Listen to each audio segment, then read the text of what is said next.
Assalamualaikum warahmatullahi wabarakatuh. Sugeng enjing Cak Ning wonten pundi kemawon lenggahipun sesarengan kalian kula Ning Purbandari. Enjing menika edisi dinten Rebo 18 Oktober 2023.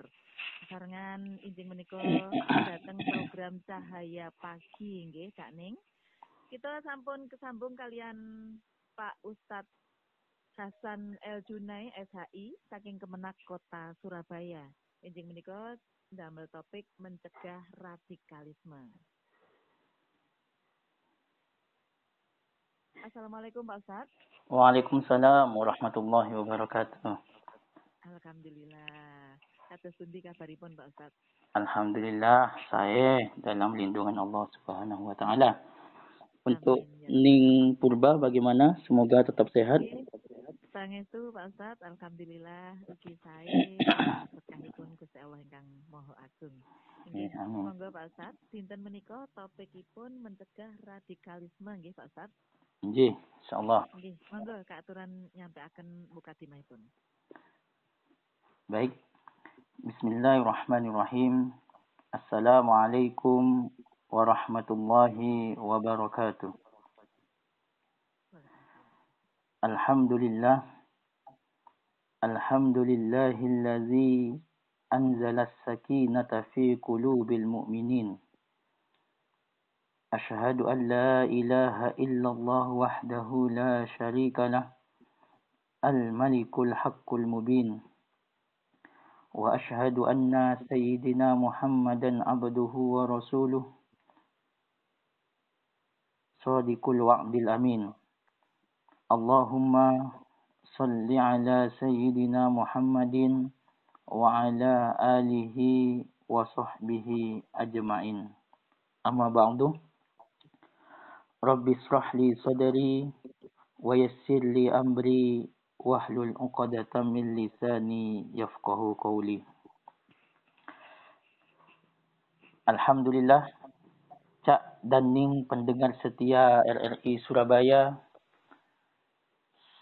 segala syukur patut kita haturkan kehadiran Allah Subhanahu wa taala karena pada pagi hari ini kita masih diberikan nikmat sehat, kita masih diberikan nikmat kuat, kita masih diberikan nikmat kesempatan sehingga pada pagi hari ini kita bisa bangun di pagi hari dalam keadaan yang sehat tanpa kurang sesuatu apapun dan kita bisa melanjutkan dengan aktivitas kita sehari-hari. Mudah-mudahan setiap apa yang kita lakukan senantiasa dicatat oleh Allah sebagai amal kebaikan yang bernilai ibadah. Amin. Salawat dan salam semoga tetap tercurahkan pada junjungan kita Nabi besar Muhammad sallallahu alaihi wasallam biqauli Allahumma salli ala sayyidina Muhammad wa ala ali sayyidina Muhammad. Mudah-mudahan salawat yang kita baca kelak mampu menghantarkan kita mendapatkan syafaat baginda Rasulullah Muhammad sallallahu alaihi wasallam fi yaumil qiyamah. Amin ya rabbal alamin.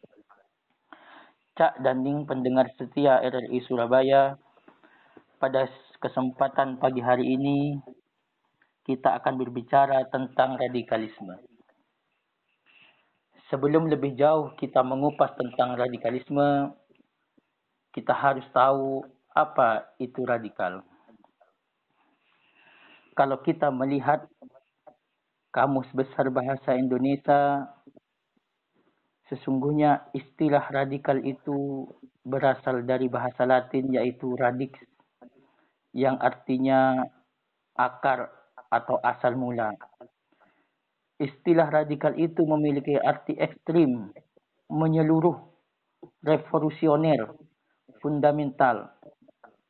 Sedangkan secara istilah radikalisme dapat diartikan sebagai paham atau aliran yang radikal, baik dalam politik, paham atau aliran yang menginginkan perubahan atau pembaharuan sosial dengan cara kekerasan yang drastis. Radikalisme merupakan gejala umum yang bisa terjadi dalam suatu masyarakat, baik itu dengan motif ekonomi, motif sosial, motif politik ataupun motif agama yang ditandai dengan adanya tindakan-tindakan kekerasan dan anarkis sebagai wujud penolakan terhadap gejala yang dihadapi. Cak dan Ning yang dirahmati Allah Subhanahu wa taala, kalau kita di dalam Undang-Undang Nomor 5 Tahun 2018, radikalisme diartikan adalah sebagai sikap dan tindakan seseorang atau kelompok tertentu yang menggunakan cara-cara kekerasan dalam mengusung perubahan yang diinginkan. Kelompok radikal umumnya menginginkan perubahan tersebut dalam tempo yang singkat dan secara drastis serta bertentangan dengan sistem sosial yang berlaku di suatu masyarakat. Cak dan Ning yang dirahmati oleh Allah Subhanahu wa taala. Sifat radikal ini tidak muncul begitu saja. Ada beberapa faktor yang menyebabkan seseorang memiliki sifat radikalisme. Yaitu yang pertama, faktor pemikiran. Radikalisme dapat berkembang karena adanya pemikiran yang salah terhadap ajaran agama yang dianutnya. Karena mereka menganggap bahwa segala sesuatu harus dikembalikan ke agama walaupun dengan cara yang kaku dan menggunakan kekerasan. Faktor yang kedua yaitu faktor ekonomi. Masalah ekonomi juga berpengaruh dan berperan besar dalam membuat paham radikalisme muncul di berbagai bangsa dan negara. Sudah menjadi kodrat manusia untuk bertahan hidup, dan jika terdesak karena masalah ekonomi, maka manusia dapat melakukan apa saja, termasuk tindakan radikal. Yang ketiga, adanya faktor politik. Adanya pemikiran sebagian masyarakat yang menganggap bahwa seorang pemimpin negara hanya berpihak pada kelompok tertentu yang mengakibatkan munculnya kelompok masyarakat lain yang merasa tidak adil dan tidak mendapatkan keadilan oleh pemerintahnya. Lalu ada faktor pendidikan. Pendidikan yang salah merupakan faktor penyebab munculnya radikalisme di berbagai tempat, khususnya pendidikan agama. Lembaga pendidikan yang memberikan pengajaran salah dan mengajarkan ajaran yang salah terhadap anak didiknya dapat memberikan sifat radikalisme bagi anak didiknya. Cak dan Ning, pendengar setia RRI Surabaya. Sasaran daripada kelompok radikal bukan hanya dewasa. Tak jarang kita pun mendengar anak-anak yang ada di lingkungan kita pun rentan terpapar sifat radikalisme. Bahkan tak jarang anak-anak terlibat dalam tindak pidana terorisme. Anak-anak yang mudah dipengaruhi sifat radikalisme, yaitu diantaranya anak-anak yang sedang belajar dan belum paham agama, kemudian diajak oleh kelompok atau orang tertentu, didoktrin dengan doktrin yang sesat, sehingga anak tersebut bersifat radikal. Ada anak-anak yang berpendidikan rendah. Bahkan ada anak-anak yang sedang mencari identitas dirinya. Mereka jauh dan kurang bimbingan dari keluarganya. Tidak mendapatkan perhatian dan kasih sayang dari keluarganya, sehingga mudah direkrut oleh kelompok atau orang-orang tertentu agar melakukan tindakan radikal. Cak dan Ning, pendengar setia RRI Surabaya, dimanapun Anda berada. Oleh karena itulah, sifat mencegah adalah tanggung jawab kita bersama untuk mencegah radikalisme. Bukan hanya tanggung jawabnya para pendidik, bukan tanggung jawabnya satu instansi, tetapi mencegah tindakan radikalisme harus dimulai dari diri kita sendiri, dari keluarga kita, dari lingkungan kita, dari tempat kerja kita, dan dari semua kalangan dan elemen masyarakat. Kita harus bersama-sama dalam mencegah terjadinya tindakan radikalisme. Ada beberapa upaya yang bisa kita lakukan untuk mencegah radikalisme. Kalau kita melihat negara yang dilakukan oleh negara terhadap mereka yang telah melakukan tindakan radikalisme, yaitu pemerintah telah membuat program namanya deradikalisasi. Ini dilakukan untuk memberikan pemahaman terhadap para mantan narapidana terorisme agar mereka memiliki pemahaman yang benar tentang agama. Kita pun harus melakukan beberapa upaya. Misalnya dalam rumah tangga, kita harus memberikan perhatian terhadap anak-anak kita, terhadap istri dan suami di lingkungan kita.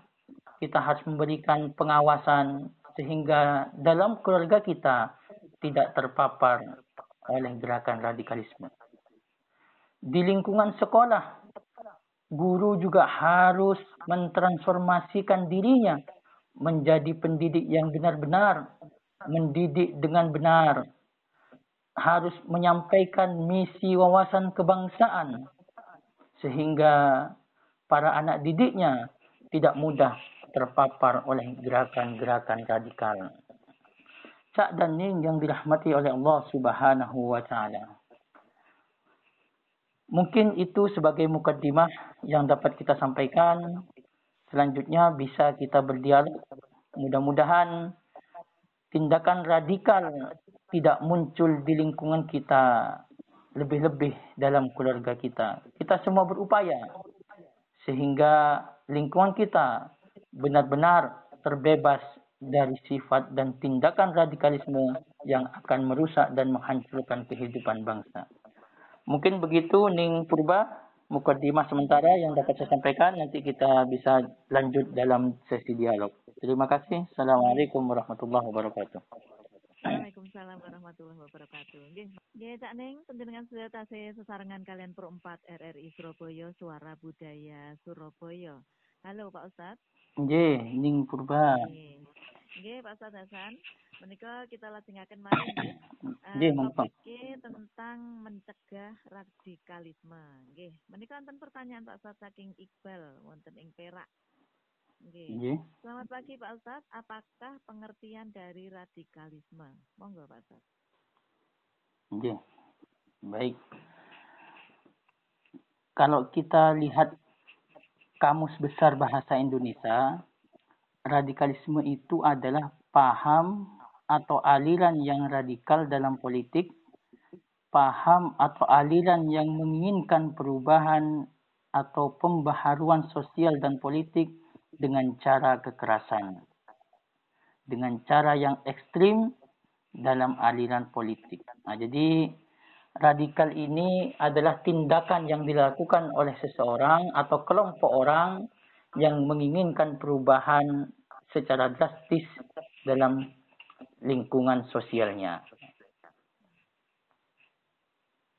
Begitu, Mbak Ning Purba. Oke, Pak Ustadz. Jadi paham atau sebuah kelompok begitu nih Pak. Ya, sikap atau tindakan dari seseorang atau kelompok orang gitu. Ya, yang tindakannya itu mungkin memaksakan begitu ya Pak Ustadz ya. Nggih, menginginkan perubahan nggih. Menginginkan perubahan. Nggih. Lanjut niki pertanyaan kedua saking Iqbal Perak. Lalu Pak Ustadz, apakah ciri-ciri dari radikalisme? Nggih, monggo. Baik. Ciri-ciri radikalisme itu kalau kita melihat Undang-Undang Nomor 5 Tahun 2018 tentang tindak pidana terorisme, ciri-ciri radikal yang pertama adalah anti Pancasila. Jadi kalau ada kelompok atau seseorang atau golongan yang anti Pancasila, maka itu termasuk kategori radikal. Yang kedua, anti kebinekaan.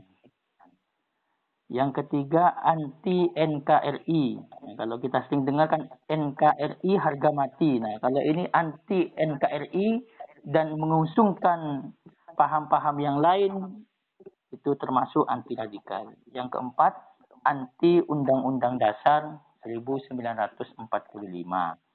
Ini kalau berdasarkan Undang-Undang nomor 5 tahun 2018.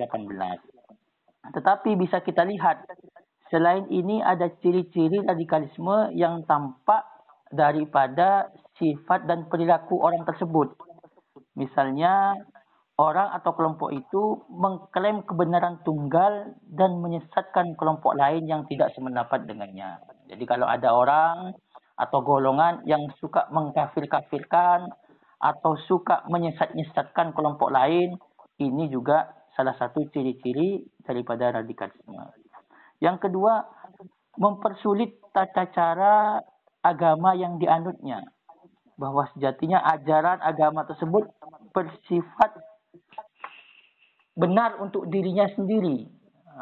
Menghilangkan sifat toleransi dan menganggap perilaku atau cara ibadah orang lain itu adalah salah. Jadi dia mengklaim kebenaran seperti yang tadi yang pertama pada dirinya sendiri.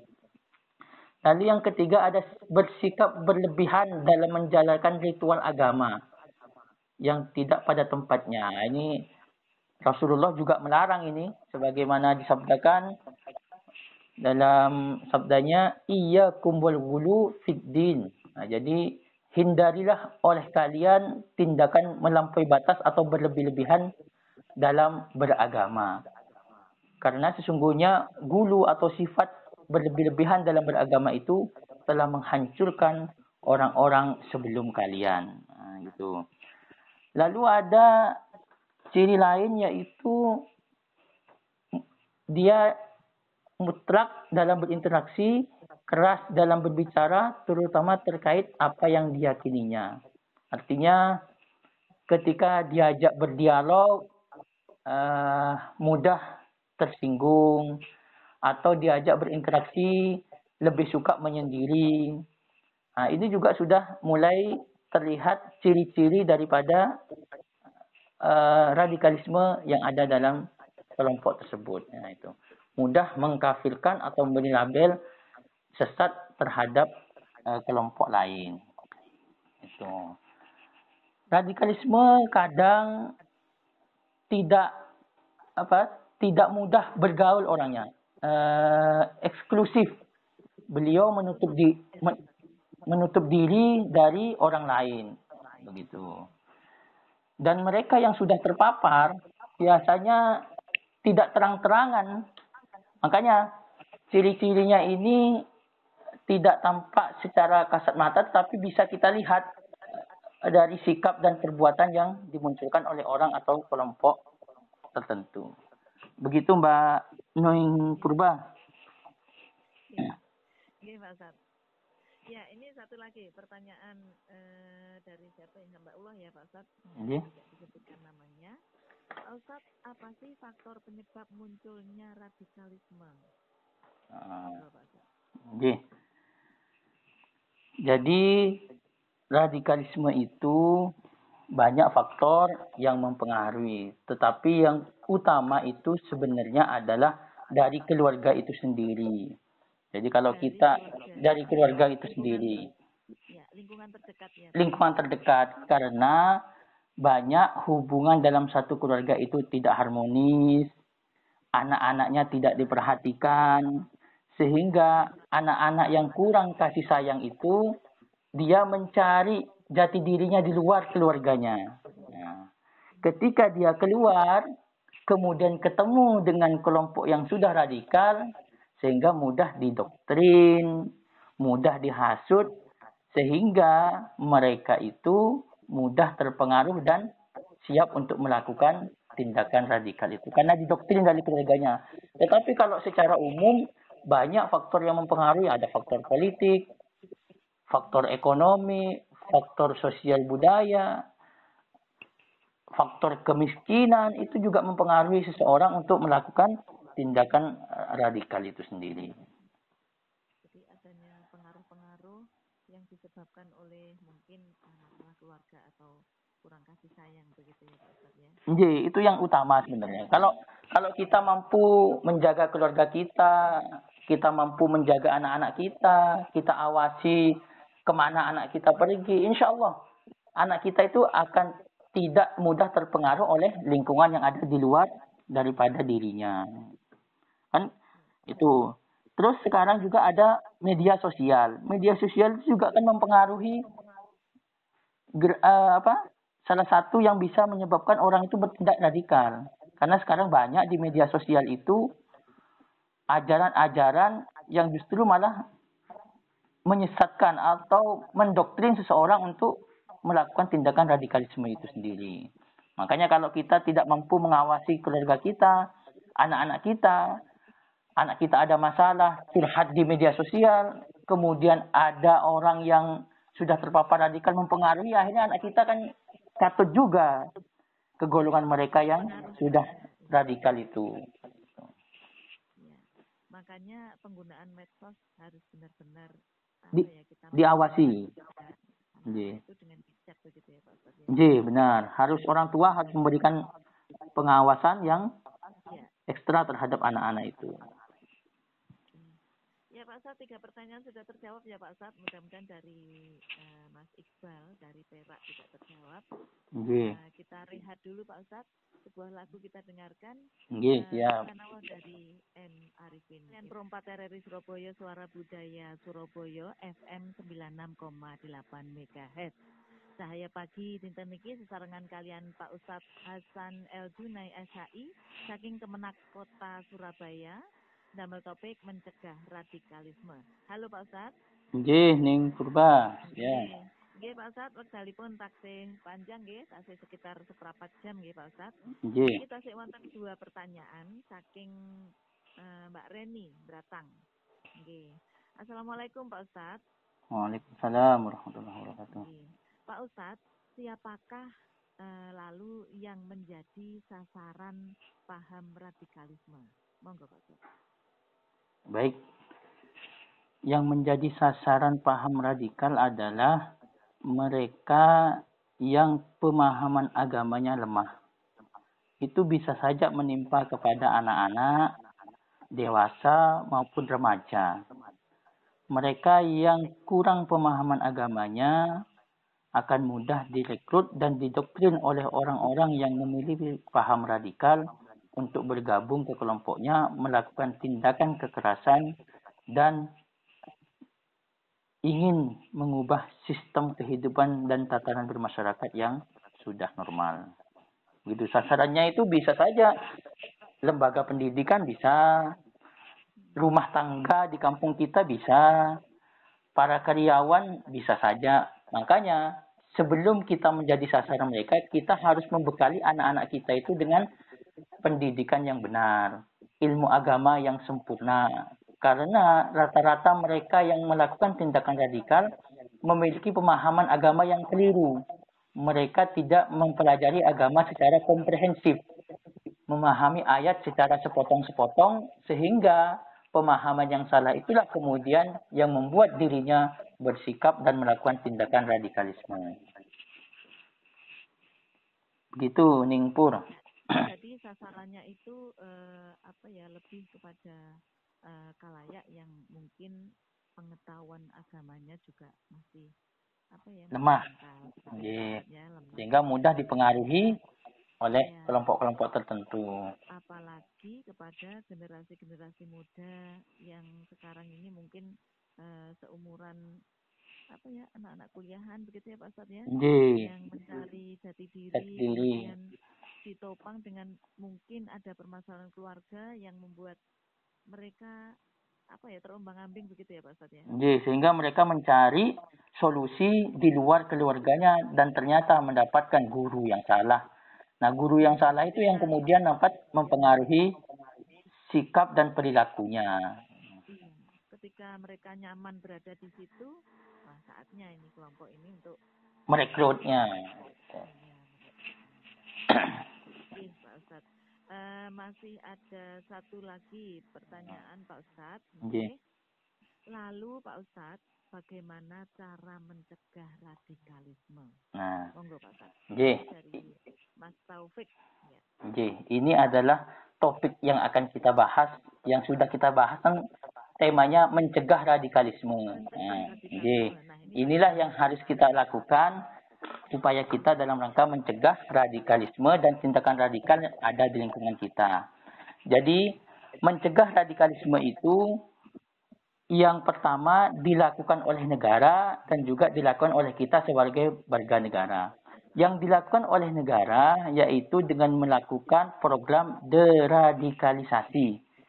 Deradikalisasi meliputi satu, rehabilitasi, yaitu kepada mantan-mantan narapidana terorisme, mereka kita ajak berdialog, kita luruskan paham keagamaannya, kita ajak pendekatan dengan kita memberikan juga keterampilan-keterampilan sehingga mereka itu betul-betul pemahamannya berubah tentang radikalisme itu. Yang kedua, nanti kita bisa memberikan reedukasi. Jadi penangkalan dengan mengajarkan pencerahan kepada masyarakat tentang paham radikal. Jadi reedukasi terhadap narapidana, mantan terorisme, juga terhadap masyarakat luas. Kita berikan edukasi yang benar tentang radikalisme dan paham-paham yang seperti itu. Ada juga program untuk mencegah radikalisme yaitu resosialisasi.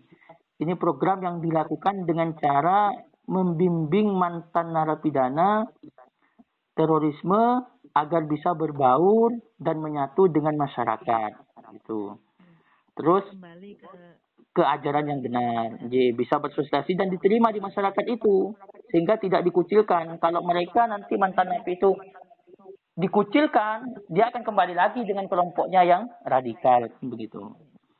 Adalah selanjutnya memberikan pembinaan wawasan kebangsaan. Jadi memoderasi paham kekerasan dengan memberikan pemahaman nasionalis, kenegaraan dan berwawasan kebangsaan. Membina keagamaannya, yaitu membimbing keagamaannya agar memiliki pemahaman keagamaan yang inklusif, damai dan toleran. Dan kemudian memberikan pendekatan kewirausahaan. Jadi mengajarkan mereka keterampilan-keterampilan untuk berwirausaha sehingga pasca mereka menjalani hukuman, beliau kembali ke masyarakat, bisa kembali dengan normal dan hidup berdampingan dengan masyarakat. Itu untuk mencegah radikalisme yang dilakukan oleh pemerintah. Lalu kalau kita kembali ke lembaga pendidikan, kita pun bisa juga mencegah radikalisme di lingkungan pendidikan. Misalnya, guru harus mentransformasikan dirinya menjadi pendidik yang benar-benar mendidik. Mendidik yang tak lepas dari misi kebangsaan, yaitu memberikan wawasan kebangsaan terhadap anak didiknya. Yang kedua, guru juga harus menyegarkan keterampilan mengajarnya. Karena selama ini masih banyak guru yang superioritas, artinya guru mendidiknya dengan doktrin, bukan mengajak dialog anak didiknya. Jadi sifat mendoktrinisasi anak didik itu jangan sampai salah, sehingga guru itu harus juga mempelajari wawasan kebangsaan yang lebih luas. Di sekolah misalnya. Pendekatan secara psikologi begitu ya Pak. Mengajak dialog anak didiknya. Terus dari pemerintah mungkin ketika membuat kurikulum, kurikulumnya itu harus bermuatan ada materi yang kaitannya dengan pencegahan radikalisme, intoleransi, dan lain sebagainya. Nah, untuk anak didiknya sendiri itu jangan mudah melakukan tindakan bullying dan intoleransi. Karena tindakan bullying dan intoleransi itulah bibit-bibit awal mulanya melakukan tindakan radikal yang jauh lebih besar. Gitu. Oleh karena itu, anak didik kita ajarkan untuk bersikap toleran, hindari sikap intoleransi, guru-gurunya juga yang mendidik harus memberikan pemahaman yang toleran sehingga anak-anaknya itu tidak terpapar paham radikal. Begitu Ningpur. Ya, Pak Ustadz. Ya, mudah-mudahan terjawab semuanya ya Pak Ustadz ya. J. Jadi bagaimana kita menjadi pendamping yang baik, kemudian teman yang baik, dan J. juga kalau di rumah ada anak-anak juga selain kita sebagai orang tua, kita juga bisa menjadi guru begitu ya Pak Ustadz J. ya. Jadi guru dan sahabat bagi anak kita. Iya, terus kemudian untuk pemudanya juga bagaimana bisa memperkuat dirinya dengan landasan dasar ideologi bangsa yang bagus begitu ya Pak Ustadz ya. J. Oke. Wawasan Baik, Pak keagamaan dan wawasan kebangsaan yang seimbang. Iya. Karena jangan sampai hanya belajar satu wawasan keagamaan, tetapi wawasan kebangsaannya ditinggalkan. Itu harus jalan, kita belajar bersama, sehingga komprehensif ilmunya itu menyeluruh tanpa sepotong-sepotong. Iya. Baik Pak Ustadz, di penghujung acara di dialog kita di Cahaya Pagi hari ini sudah mepet di jam 6 Pak Ustadz, monggo masih ada sekitar 5 menit atau 4 menit ya Pak Ustadz untuk Pak Ustadz menyampaikan motivasi kepada utamanya generasi muda kita, kepada anak-anak didik kita supaya tidak sampai ikut terguling dalam paham-paham yang seperti itu. Monggo Pak Ustadz. Oke. Baik, Cak Ning pendengar setia RRI Surabaya yang dirahmati Allah dimanapun Anda berada. Mari kita bersama-sama menciptakan kampung kita yang kondusif sehingga mampu menciptakan bangsa Indonesia yang aman, terbebas dari ancaman radikalisme. Oleh karena itulah kita harus bersama-sama dalam mewujudkan NKRI yang betul-betul terbebas dari ancaman terorisme dan radikalisme. Upaya yang bisa kita lakukan adalah kita harus memulai dari keluarga kita yang terkecil. Dari keluarga kita, di kampung kita, di lingkup yang lebih besar, di kantor kita, dan di seluruh tempat yang kita singgahi, itu kita harus berperilaku toleran. Hindari sifat intoleransi yang dapat memicu timbulnya sikap radikalisme di kalangan-kalangan tertentu. Oleh karena itulah, untuk mencegah terjadinya paham radikalisme, baik di lingkungan keluarga, sekolah, kantor, ataupun yang di lingkungan yang lebih besar, kita harus bersama-sama, bekerja sama, saling menjaga, karena tanggung jawab untuk menciptakan ketentraman di bangsa kita adalah tanggung jawab kita bersama. Bukan hanya tanggung jawab segelintir orang, guru, atau pemerintah, tetapi kita juga memiliki peran dan andil besar untuk menciptakan bangsa kita yang aman, tentram, terbebas dari paham radikalisme. Dan jika ada orang yang sudah terpapar radikalisme, kita harus memberikan pendampingan, pembinaan, sehingga mereka tidak kembali direkrut oleh golongan-golongan tertentu yang sudah terpapar radikalisme. Kita ajak mereka untuk bersosialisasi, kita ajak mereka untuk bersama-sama dalam membangun bangsa Indonesia yang lebih maju ke depan. Mungkin itu yang dapat kami sampaikan. Kurang lebihnya mohon maaf. Nun wal qalami wa ma yasturun. Wassalamualaikum warahmatullahi wabarakatuh. Waalaikumsalam warahmatullahi wabarakatuh.